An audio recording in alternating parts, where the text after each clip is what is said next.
मैं आपको बताना चाहता हूं कि इस वक्त एक ऐसी जंग चल रही है जिसके बारे में कोई भी नोटिस नहीं कर रहा है इसको, लेकिन ये जंग आहिस्ता आहिस्ता बढ़ती जाएगी। ये जंग है जी बाइबल के खिलाफ, ये जंग है मसीहियों के खिलाफ, ये जंग है जी हर उस शख्स के खिलाफ जो कि यीशु मसीह के ऊपर और खुदा के कलाम के ऊपर ईमान रखता है। What are you here for today? Physically, I'm just standing here. Okay. Why here of all places? I know you don't live. I might be praying in my head out loud. So I'll ask you once more. Will you voluntarily come with us now to the police station for me to ask you some questions about today and other days where there are allegations that you've broken public space of protection? If I've got a choice, then no. Okay. Well then, you're under arrest. Okay, on suspicion of failing to comply with the.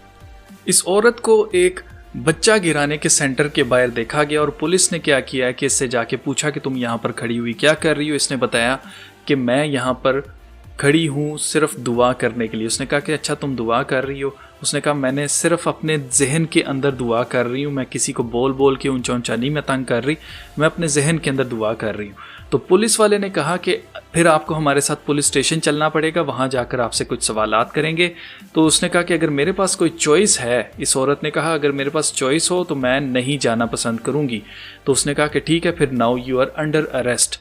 इस औरत को सिर्फ अपने जहन के अंदर दुआ करने की वजह से अरेस्ट किया जाता है। ये बात थी जी 7 महीने पहले की। इसी सेम औरत को दोबारा से गिरफ्तार किया जाता है पुलिस की तरफ से। Isabel Von Spruce told officers that she wasn't engaging in any illegal activities in the buffer zone near the Birmingham business, but rather praying silently in her head. Her arrest comes only weeks after a UK court cleared her of criminal charges for a near identical offense. And joining us tonight to discuss is Mary Margaret Olahan, senior reporter for the Daily Signal. Mary Margaret, great to have you with us. Great to be here, as always.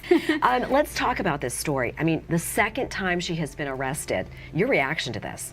Well, first of all, you're right. This is the second time that Isabel has been arrested just for silently praying outside this facility in this censorship zone. And what's wild about this is that we have on tape the officers or these UK authorities specifically saying, yes, you're being arrested because you were silently praying in your head in this censorship zone. So apparently these UK authorities think they can control your silent prayer. It's just wild. And so we saw this first time that Isabel was arrested in December, I believe, and she was cleared of those charges. Then she got arrested again. And unfortunately, I believe it was yesterday that the British authorities or lawmakers passed legislation saying that yes, it's okay for these censorship zones to exist, and they're going to enforce them and prevent more people from silently praying for the unborn in these zones. आपके सामने कितनी illogical सी बात लगती है कि एक औरत खड़ी होकर साइलेंटली सिर्फ अपने जहन के अंदर दुआ कर रही है, ऊंचा ऊंचा चीख चीख के दुआ नहीं कर रही, किसी को तंग नहीं कर रही, किसी को डिस्टर्ब नहीं कर रही, उसके बावजूद उसको रोका जा रहा है। दैट मीन्स के प्रेयर्स इफेक्ट करती हैं। There is a spiritual war going on. मैं आपको बताना चाहता हूं कि इस वक्त जो जंग बढ़ रही है वो अभी जो रिसेंटली हुआ है वो भी मैं आपको दिखाना चाहता हूं कि कुछ यंग लड़के हैं जिनको गिरफ्तार किया गया अमेरिका के अंदर। ये जो मुल्क हैं ये कोई गैर कौमों के मुल्क नहीं है, ये मसीहियों के मुल्क हैं। यूके बरतानिया में ये काम हुआ है, औरत को 2 दफा गिरफ्तार किया गया सिर्फ साइलेंटली अपने जहन के अंदर दुआ करने की वजह से। अब अमेरिका के अंदर कुछ जवान जो हैं वो पब्लिक पार्क में, पब्लिक प्लेस है, वहां पर वो बाइबल पढ़ रहे थे। अब बाइबल पढ़ने की वजह से उनको क्या किया जाता है, गिरफ्तार किया जाता है। आप जरा ये क्लिप देखें फिर आगे बात करते हैं। One another. For all the law is fulfilled in one word, even in this, you shall love your neighbor as yourself. But if you bite and devour one another, beware lest you be consumed by one another. Hey, what are you doing? What is the problem here? What's wrong? What are you doing? You didn't give him any warning. You just grabbed the mic. No, this is the same one that we had in here. Yeah, that was in there. It was not out here. What is wrong with you? What are you doing? He didn't give us any warning. Let it go. You guys have been warned. They say we can have. They say we can speak out here on the sidewalk freely. You can speak, but So what you're seeing here is a Wisconsin police officer, and they've sent out about 5 or 10 police officers, including a marshal, to arrest a young man reading a Bible. आपके सामने सिर्फ एक Bible read करने के लिए बच्चे को क्या किया गया, 5 से 10 पुलिस वाले आदमी भेजे गए हैं जैसे वो किसी बदमाश को, किसी ऐसे क्रिमिनल को वहां पर गिरफ्तार करने जा रहे हो जो बहुत ही खतरनाक हो, कोई जो है वो पत्थर उठाए हुए हो, लोगों को मार रहा हो, या कोई गोलियां चला रहा हो, दहशतगर्द हो, इस तरह से उसको गिरफ्तार करने के लिए गए हैं। आप नोट करें इस बच्चे का कसूर क्या था। इसका कसूर ये था कि ये एक ऐसे इवेंट के सामने बाइबल पढ़ रहा था जो कि ABCD ग्रुप वाले जो लोग हैं उनका इवेंट चल रहा था, वहां पर खड़ा होकर ये दिलेरी से वहां पर बाइबल रीड कर रहा था। और मुझे नहीं लगता कि इसने किसी को वहां पर ऑफेंड किया होगा, ये मोहब्बत की बातें कर रहा था, वही जो खुदा के कलाम में लिखा हुआ है कि तुम अपने पड़ोसी से अपनी मानेद मोहब्बत रखो।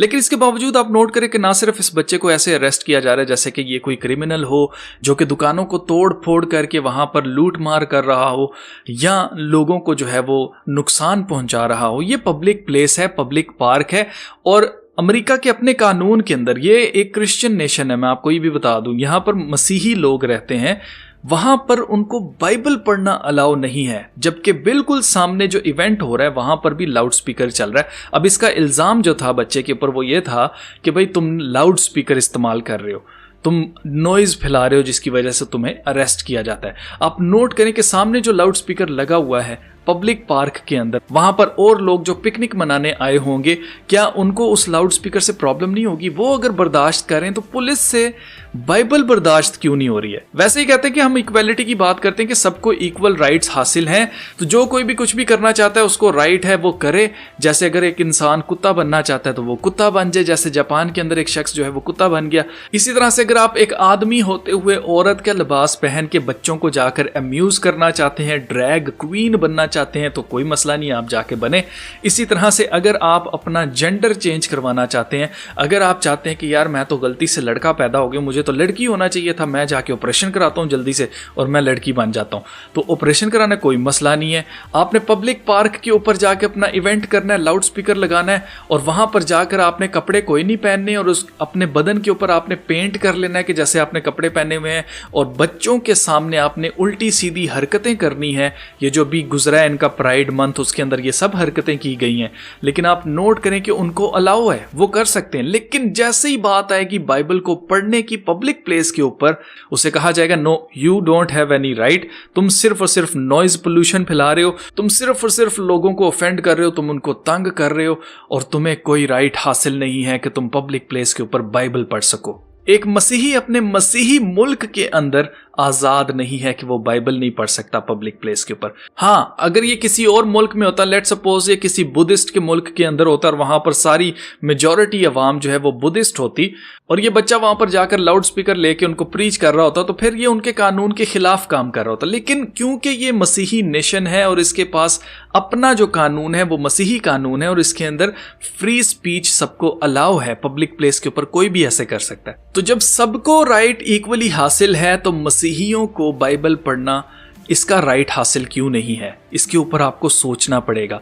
ये वही वक्त आ गया जिसके बारे में यीशु मसीह ने वार्न किया था। मत्ती 24 बाब में यीशु मसीह ने कहा था, all these are the beginning of sorrows, ये सब मुसीबतों का आगाज होगा। Then shall they deliver you up to be afflicted, यानी कि लोग तुम्हें पकड़वाएंगे। और यहां पर क्या हो रहा है? पकड़वाए जा रहे हैं, इनको अरेस्ट किया जा रहा है पुलिस की तरफ से। एंड शैल किल यू, और फिर वो तुम्हें कत्ल करेंगे। And ye shall be hated of all nations for my name's sake, यानी कि मेरे नाम की खातिर तमाम दुनिया की कौमें तुमसे नफरत रखेंगी।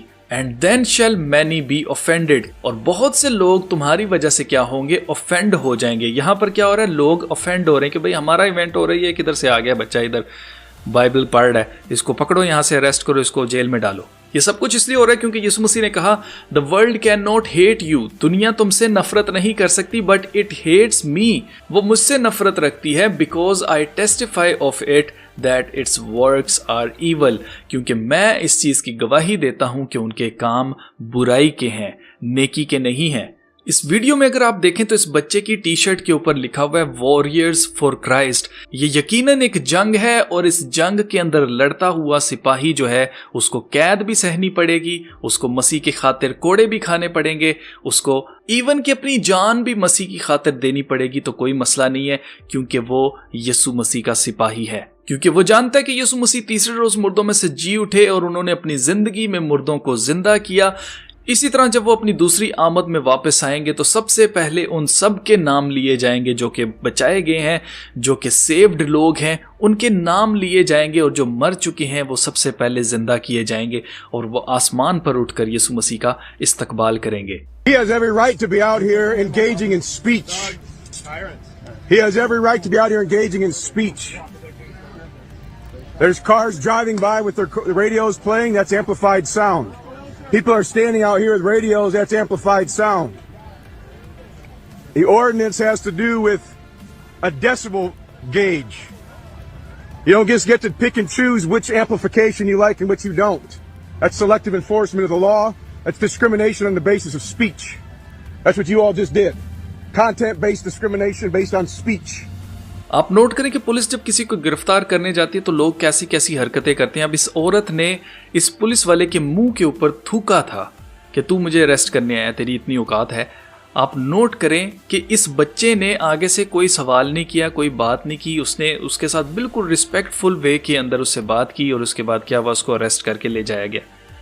आप नोट करें कि इतने पीसफुल लोगों के साथ ये हो रहा है, और जो लोग इंतशार फैलाने वाले, नफरत फैलाने वाले लोग हैं, जो कि लोगों के अंदर जिनसी कंफ्यूजन पैदा करने वाले लोग हैं, उनको प्रोटेक्ट कर रही है पुलिस। So this is where we are going. और मैं आपको बताना चाहता हूं कि ये जंग ठंडी नहीं होने वाली है, ये और बढ़ने वाली है। तो मसीहियों को मैं यही कहूंगा कि तैयार रहो, क्योंकि all these are the beginning of sorrows.